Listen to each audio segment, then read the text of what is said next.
So we are going to be looking at one of the things we said before. We look at sort of mind map perspective for life, a particular subject. And in our most recent Mind Map Monday, we looked at the subject of self-sabotage. Mm. Okay. So that was something that you we were discussing our priorities and we discussed self-control and this came up as one of the topics Yes. tied up to it. So can you tell me why was this The reason I topic sort of of jumped interest? on it, yeah, the reason I jumped on it because um, off the bat, I like to break down things when I see them. So oftentimes the way that I like to understand them is to actually look at the words to establish, well, what is the intended meaning of something? So for years, and probably more recently, say the last 2 years or so, I would have patients who would come in and they would sometimes say, I know I'm self-sabotaging. And my thinking was always, what do you mean by that? Well, I know that, I'm not necessarily doing this as well as I could, or, and they described some pattern of behavior or some thought pattern, whether it be a limiting belief or whatever else it is that they had, sort of come to conclude was the reason they were not being as successful as they felt they could or they should be. So my immediate thinking on the self sabotage is the self part is easy, right? It's me. But the sabotage part always sort of stuck a little bit for me because the concept of sabotage, if you have a look at it and you're trying to unpack it, the definition implies it's intentional derailing, it's intentional disruption, it's intentional in an attempt to obstruct, to cripple, to destroy, frankly. And that's why when we look at sabotage, generally it's never a positive thing. It's a negative thing. So the reason that was a struggle for me was if the fundamental drive, and that's the premise on which I work just about everything, is based on the mind map again. We live from the moment we're born to the moment we die in pursuit and preservation of maximal satisfaction. Well, how would an intentional disruption of self and the things Sir. one is doing serve that purpose? So it's stuck for me in the way that it is. I don't think this is the right term for what is being described. Now, I'm all on board with the things that are being described as things that disrupt people, how they themselves get in their own way, how they obstruct their own success. Now, that's obvious. And in fact, that's so much of what we do with Perspective for Life is to try and help people understand how do I improve in ways that make me more successful in terms of being the person that I want to be and everything that goes along with that. And I thought back and I'm like, there's probably only one case that I can recall where I would say this was truly self sabotage. But even then, the underlying intention was because this person was trying to protect themselves from something else. So I'll give you the example. And this is why this was such an interesting subject for me.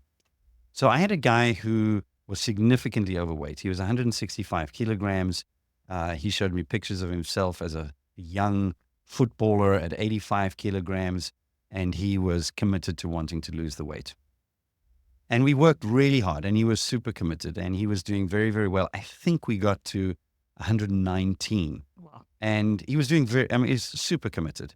And all of a sudden, he like disappeared, and then Oh, he fell off the bandwagon. I think when he came back, he was at 135.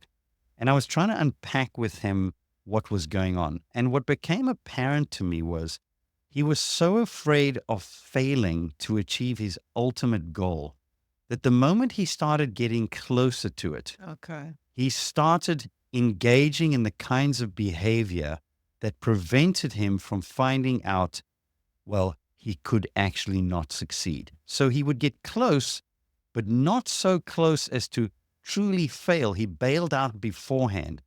And as I discussed this with him, it became apparent that's exactly what he's doing. So, in a sense, he was self sabotaging in the fact that he was breaking his diet and those things. But ultimately, it was for his perceived satisfaction of being able to protect himself from having to be considered a failure when I did everything I could. Because to get to where he wanted to be was going to take even more effort, more from him.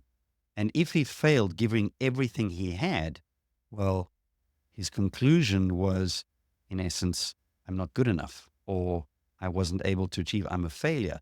So, to protect his identity from having to deal with the idea that he was a failure, he bailed out willingly before he could really, really put himself to the test to see if that were true or not. So that's the only case that I had at that. In fact, come to think of it, there was one other. Hmm. So was Many, he aware of this before he came to? no, not before. We unpacked it, Okay. right? And I just thought of another case, also weight loss, with a lady probably 20 years ago who was who had some really struggles. And the reason I'll mention it as well is because it ties in.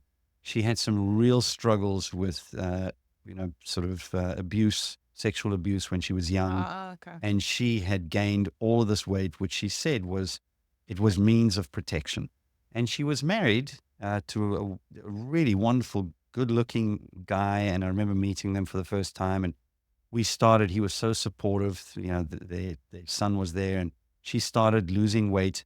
And same, very quickly, she bailed out because it was effective. So I think she was there in an attempt to sort of pacify him that she was going to try and take care of herself, but somehow felt that if she succeeded, she was going to draw the kind of attention that she really didn't want to draw. And you realize how convoluted and complicated people's thinking becomes, but when you can draw it back again to the idea that their conclusions, however they've arrived at them, are always what they In use purpose, yeah. with the intention of getting something better or preventing the loss Or of something. addressing a more important pain point. So the point was self sabotage in the true sense of what I would interpret it to be, if I break down the two words, is a person is intentionally trying to get in their own way and disrupt themselves. And the reason I think it's significant, and the reason I raised the whole conversation, was because how do you deal with the saboteur? So for me, whether you describe the outworking of self-sabotage or self-disruption, which is what I would prefer it to be called, both would look and observe and say, well, people don't make the best decisions, people are impulsive, people have lots of, sort of negative self-talk, or, people, whatever it is, we would look at the list in the same way. These are the things that are getting in the way. These are the things that are getting in the way. Who's responsible? Well, the person who says self-sabotage, yes. The person self-disruption, yes. Both are self. The question is the motivation. And that's the part that sticks for me. I think there's something because I can observe myself and I am doing it, we attach intention. So I am choosing. So I am the one that is something is wrong with me. Which is why you So can buy the description exactly as you're saying. I recognize it's me. Therefore, I must be and I know better. So again, I am yeah, choosing knowing I am my better. own enemy.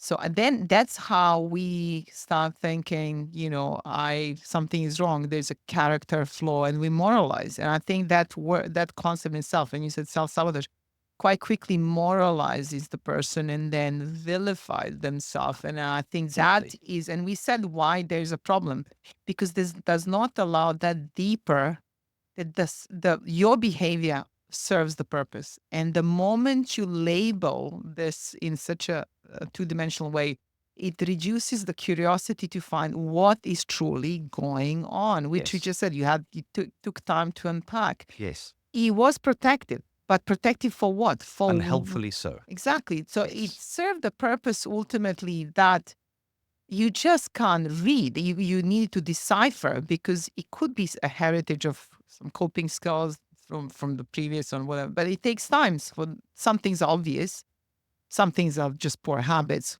carried around. But some things are really they have a deep psychological factors, and you need to unpack them. And Yes. so when you say self sabotage, I'm sabotaging, and then you still have negative self talk, You see, that and that you we mentioned can now is the issue. yes. For me, this is not a matter of I want to be contrary. I want to take a subject that everybody's sort of looking at, whether it be self sabotage or limiting beliefs, both things that I think are poorly handled and understood by the majority of people that I've certainly been exposed to, you know. But on the self sabotage one, the reason I'm concerned with the concept being labeled as such is how would you respond to a person who is sabotaging you? And how would you respond to somebody who was disrupting you, potentially unintentionally and unaware? So even in the discussion, I used the Yeah, and example even in attention to protect you from something that 100%. you are not even aware. I mean, it's So when we look at it, I say, well, how would we unpack it? And really, the whole point of the discussion again was not to try and push my idea of let's change the term self sabotage to self disruption, which I think would be helpful for the reasons I'm about to give. But if you, was the example that we used, had somebody in your life, okay, call them person A, and person A was intentionally, intentionally, right, trying to disrupt your goals. They were trying to get in the way and break down your relationships. They were trying to make you look bad. lose They would job, lose your job, be unhealthy. They were literally trying to cripple you every in aspect your of your life. Yeah. navigation of life. If you knew that and you knew the person and you knew they were intentionally doing that to you, what would your feelings be towards them? What would your actions be in response to what they were doing? Positive or negative? Intense negative. Well stated. Intensely negative. Yeah. What kinds of things? Out of interest. Anger. Be I angry? mean, hate. How would you speak to them? Well, it's just mostly really abusive language. Absolutely. That is the kind of response that we would have to express our anger, our dissatisfaction, and with the hope and intention that this person would realize that what they were doing is going to end up costing them. So Yeah, we you would want to punish them for retaliate. this. I mean, We would they punish have the revenge, the 100%. retaliation. So their suffering is what you're hoping will motivate their stopping. I mean, you can be withdrawn and depressed and lose hope and all of this next to them if you become a If you feel victim. you If you become overcome. victim, yeah, if Yeah. you become a victim, there's a position of that withdrawal, doing Yes. nothing, and surrendering to this, and But the initial response to that person, if you feel you is have defend. Yeah, grounds to defend yourself or attack them and could win and be successful in getting them to stop, it's usually not negotiation, it's no, retaliation. or interest to be curious about them. I mean, it's like you Yeah. wouldn't like what's going I don't have on. You time for wouldn't that. You're negotiate. intentional. You wouldn't Oh. negotiate. Yeah, So what about person B? yeah. Person B is they're doing the same things, but in many respects, you look at them and they're unaware.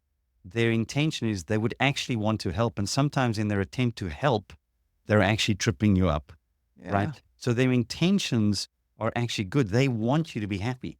They want you to be satisfied, but they really are just. And they know what makes you happy now. They want to Yes. make you happy now. So that's that mood rescue And and they all are of this. trying Yeah. to make you feel better in the situation, which is ultimately getting in the way. And you realize the intention is genuinely they want you to be satisfied in life, but they are horribly misguided, Yes. unaware in many respects, a little confused. But it just really More future orientated. right. Yes, without a good view of the implications of their current actions. How would you deal at least initially with that person? Well, you would have for sure curiosity what's going on. I mean, you wouldn't be combative. You would have some doubt what's going on. You would want to know. You're not happy. No, but you would not attack them. You would deal with them in all Yeah. probability, as would I, and probably every person listening. If this was what was in front of you, you would deal differently with them Yeah. You would, than the person A.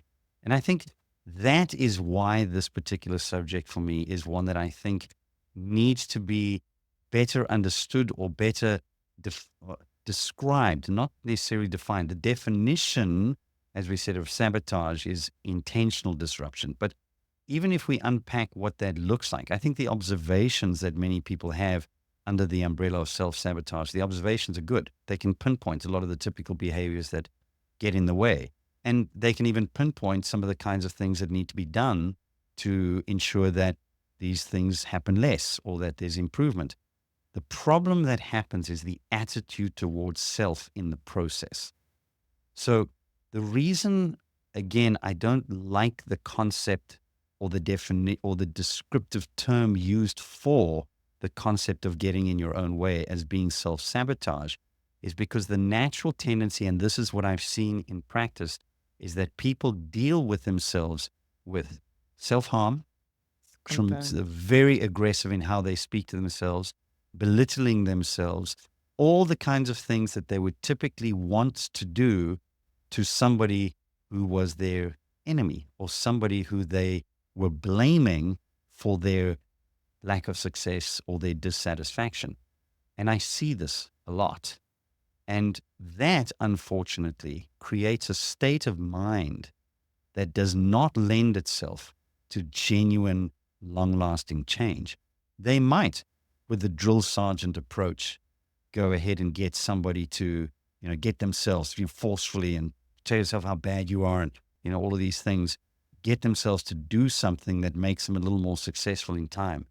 But remember something. It's external, so it How, won't stick. right. How we experience life. And I say it again, we live in pursuit and preservation of maximal satisfaction. That's a feeling. That is an experience. That's a mind body experience of something. And we're wanting it to be good. We're wanting it to be great.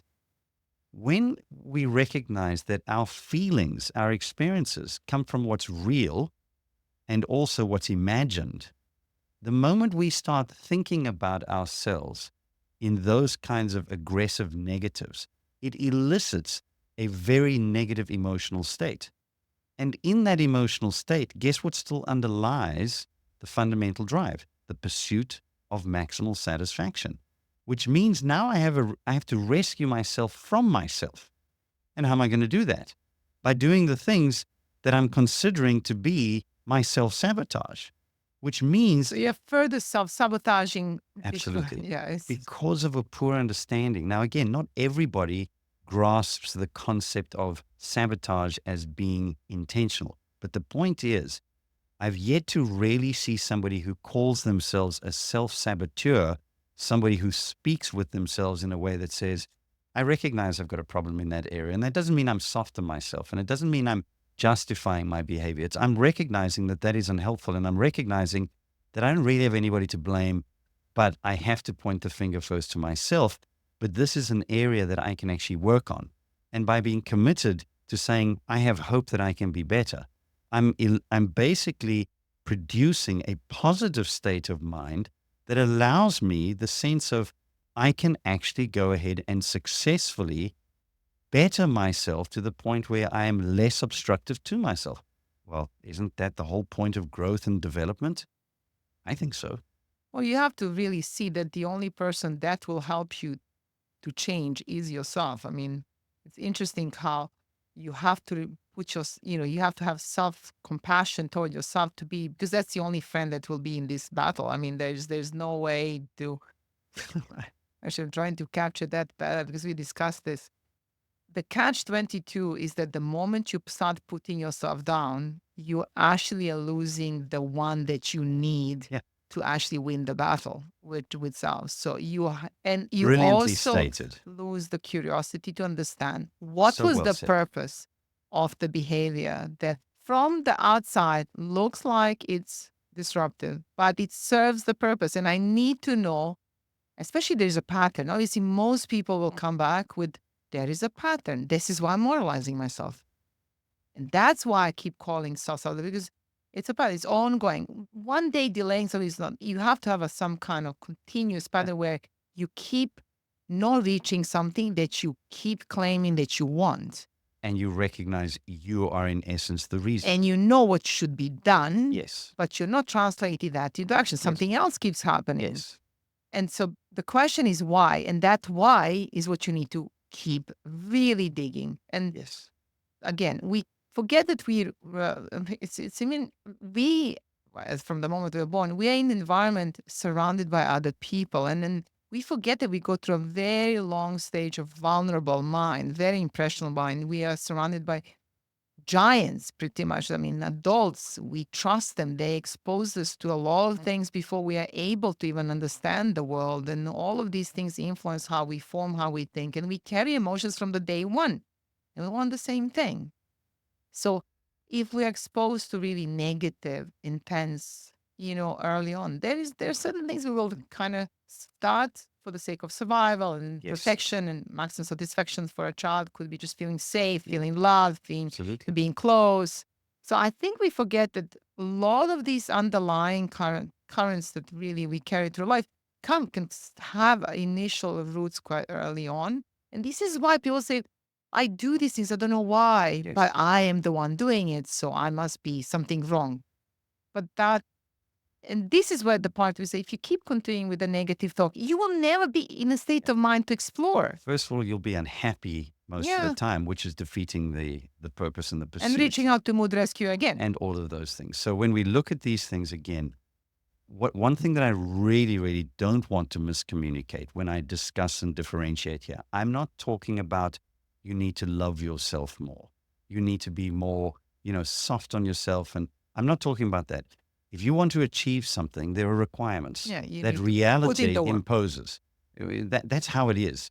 We live in a world of cause and effect. If you want this, you're going to have to do that. If I'm not doing that, right, what I'm trying to say is, how are we most likely to get ourselves to do that? Through a drill sergeant approach, because I've got to or through a battling the enemy approach, right? Or recognizing I actually have things that I need to grow and develop and skills that I need to nurture, and to do that with myself in an encouraging kind of way, firm at times, right? In terms of not giving yourself the freedom to just keep pushing off the requirement because I need to be easy on myself. That's not what I'm talking about, right? I'm talking about really making sure that we are clear that probably the most effective way to bring about the changes that you need to be more successful and get out of your own way is going to relate to being clear on what's required, clear on why it is that you struggle to meet those requirements in certain situations or circumstances or states of mind or body, and then to figure out again, how can I self regulate and structure things in a way to encourage myself, uplift my mood, motivate myself to do what's required because I want to do what's required for the outcome rather than under duress or under the knife or something like that. I really, really say to you, it's more than just conceptual, because how we will deal with ourselves will translate over time to the probable success in how satisfied we are and what we achieve.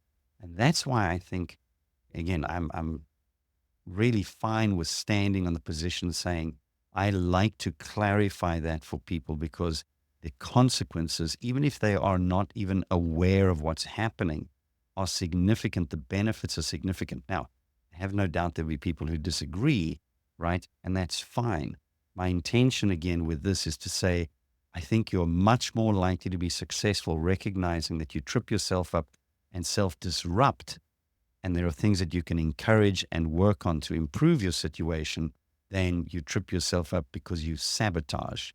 And that is something that usually is going to require a different response. So certain things, obviously, given time for change. I find the kids in school, obviously, exams cannot be delayed until I figure out what's going on. Yes. So, there's a real consequence of, Yes. on, not changing fast enough Yeah. or acting immediately. So there are situations that, obviously people really have consequence immediately on, just not choosing the right thing that they know they should follow through. So do we have any advice there? Obviously, as a student, you have exam and you keep wandering around on the phone and So one would sleeping look at that and say, okay, because the so exam is coming. the observed behavior, at least in part here, would be I sabotage myself through procrastination. That would be along, if I'm understanding you correctly, along the Yeah, lines of just what you're saying. So the student who's delaying, either because, again, we've said before, is it the person, is it the situation, is it the task, is it the outcome, whatever it is that's going on in their thinking, if they continue delaying and if they do not study, and I had a case like this yesterday, right, and they do not meet the requirements of study and preparation to write the exam and get a good enough mark, they are suffering in terms of the consequence thereof. But the problem with a young person is, again, it's very difficult to motivate them with consequence that is delayed. In other words, again, to tell this person that if you fail this, you're not going to end up getting your job. Yes, fine, that might be the case, but that's not motivational for them. In that case, do you recognize, number one, that if you do not study properly, the probability is you are not going to pass the exam? Yes, I recognize that. How's that going to work out for you just generally? Well or not well? Well, probably not well. Okay. Can you actually do the work? Yes, I could. If I motivated you and said to you, I'll give you $1 million if you prepared properly for this exam, could you do it? Yeah, absolutely. With that sort of motivation, I could do it. Okay, so we figured out the reason that you're getting in your way, or the reason that you're not doing what's required, is because you lack what is seemingly motivationally enticing enough to push you to get that done. So what might that be? And that's when we'd have to find something else that says, for example, right? And this is where sitting with a person, understanding them, allows us to make a very meaningful and precise sort of plan Recommendation. or recommendation. But it might be something like what I recommended to the person yesterday. Who's currently paying for your studies? And he said, my parents. And I said, do you think that you not putting in the effort for what we've already established you can do, right? And I don't think you're doing it intentionally. I mean, this is a good guy. This is a really nice guy who in the moment struggles with, being distracted by things, or just, being a little bit, you know, potentially lazy, or, he's capable, but he's not delivering. In that situation, I said, do you think it's fair to waste your parents' money? And he said, no. I said, well, do you want to show them the kind of respect? He was there with his mom, the kind of respect that would say, I'm appreciative of what you've given me in terms of opportunity. I'm appreciative of what you're sacrificing to allow me to do what is required to get to what I actually want to be 5 years from now, right? The 5 years from now, when I asked him, do you want that? He said, yeah. I said, is that sufficiently motivating when you're sitting there not feeling like studying? He said, no. I said, that's exactly the point. So the goal is not sufficient motivation. Come back to what? In his case, he's close to his parents. He's very appreciative of them. So to motivate him with Okay, so that you kind of attach to the thing, value that actually means what is his something. Okay, value? okay. I don't want to disappoint my parents, and I don't want to go ahead and waste their money. Do you think if you're aware of that in the moment that you're supposed to be studying, that that will be sufficiently motivating for you to do what you don't feel like doing? Yes. Great. Now you need to make sure that you're reminded of that, aware of that in the moment to do what's required. Now, would that apply to somebody who has a great sense of entitlement? Not at all. Wouldn't be helpful. The person who feels, well, whether they owe it to me. My parents owe me study. I'm not wasting their money if it takes me longer or whatever else. They owe it. Yeah. So again, then really linking to that particular case, what is going to be helpful to motivate what's required to bring about the outcome they're looking for. That's the skill. And that really is what we need to try and establish. But the point is this is, again, if that person was beating himself up for not doing these things, okay, there is so much knock on effect in the thinking. He may even resent his parents. He may even go on and basically really resent himself in that situation for being the kind of person who is so wasteful of the people who are taking care of him. And that's either, those are the polar opposites. But that's the kind of thing, depending on the individual, where the thought process could go. So a particular person's experience, two different people could experience the same thing and end up with tremendously different conclusions because of how perspective manages that experience.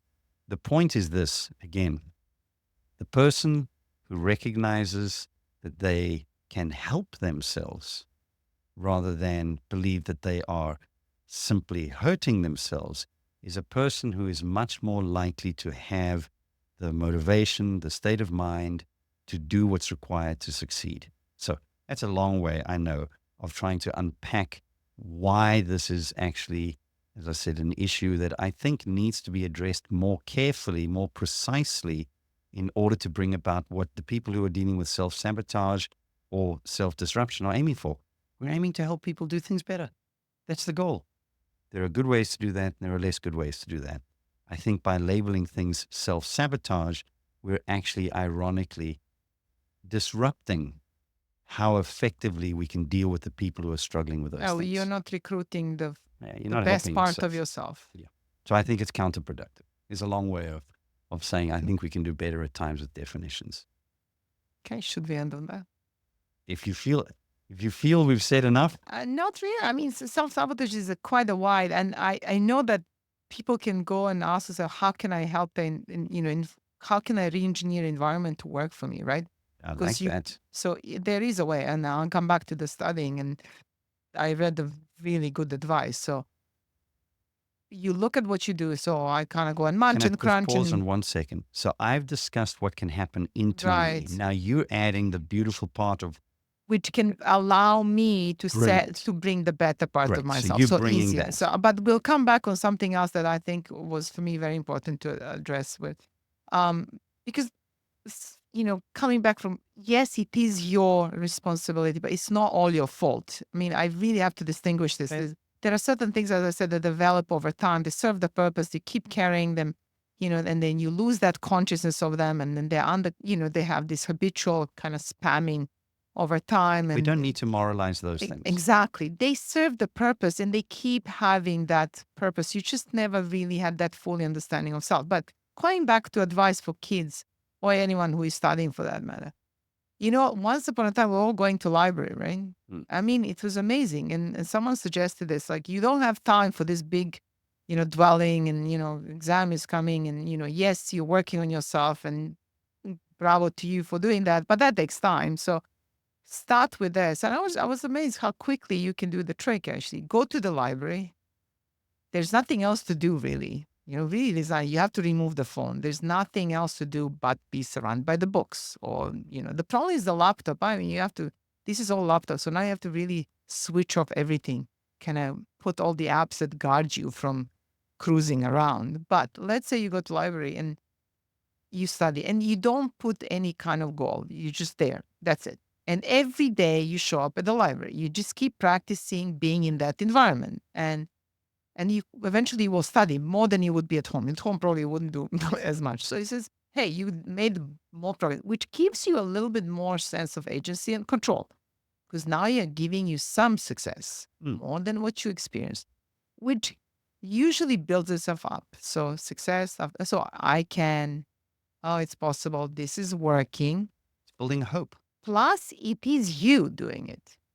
Yep. It comes back to recruits the best part of self, right? Because the environment, you reduce the noise of the environment where probably was taxing a lot and certain triggering you. Right. Some of the things that it just makes you not to choose the best in the moment, right?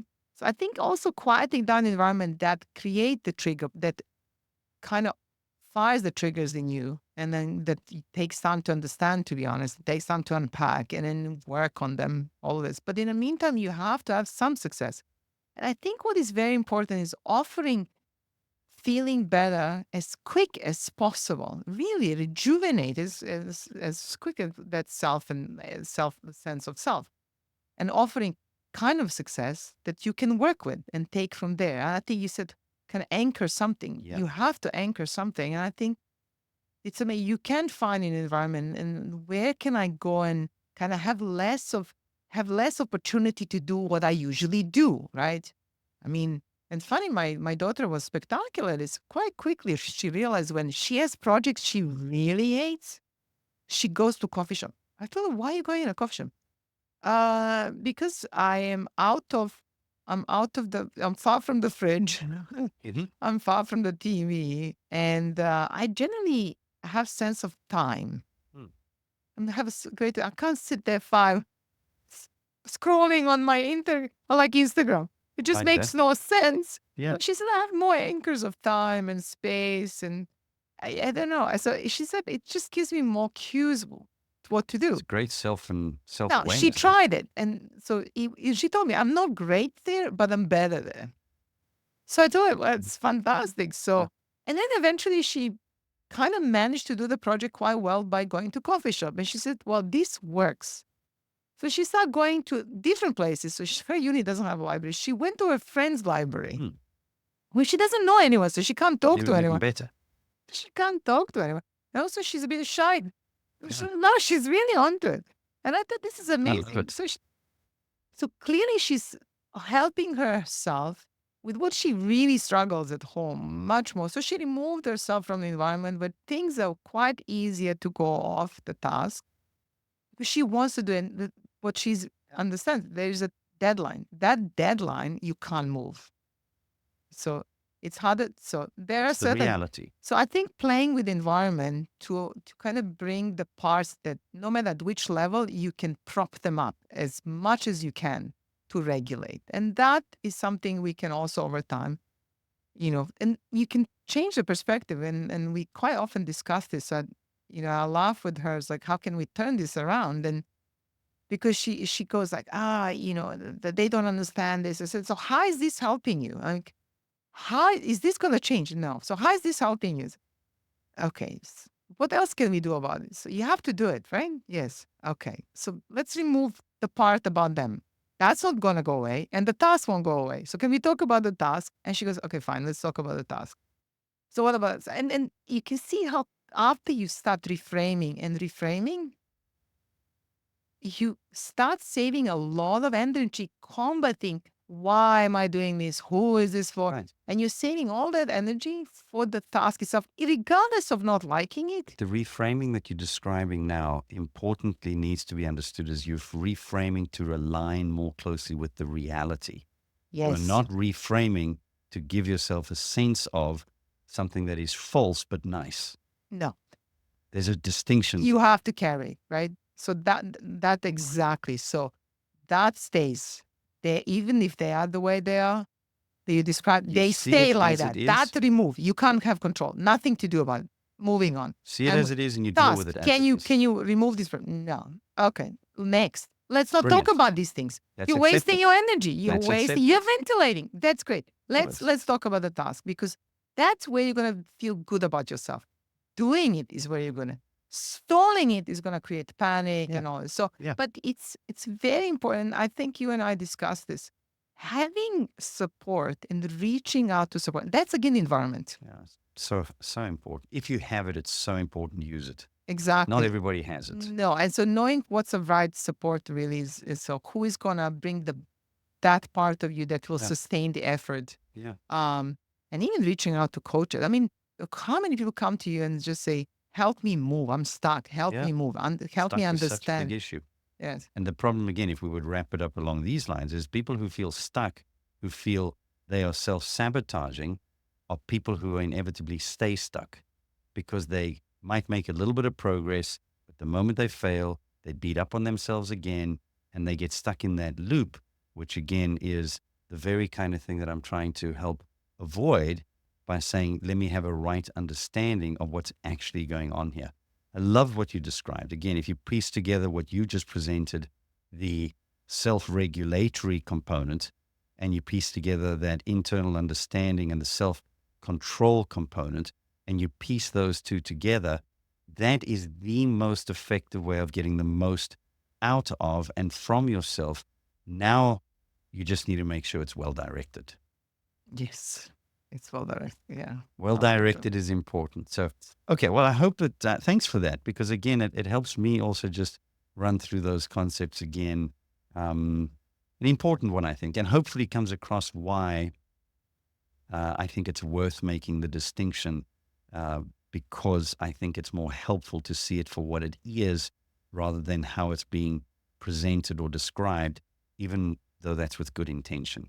I don't think, there's an intention issue here, but I think we need to be sometimes a little more precise in And order to get quite often greater this benefits. is learned behavior, and I think finding out how was this, because That's always interesting. we're not born to self-sabotage. No one comes with a That's the gene. point. That was my whole point. Exactly. Yeah. So we have to ask ourselves, Yeah. when did this Yeah. appear? Yeah. Again, we'll maybe wrap it up with this. It's the things that you rightly pointed to. There are things that a person learns early on that either get me what I want or protect me from the loss that I don't want.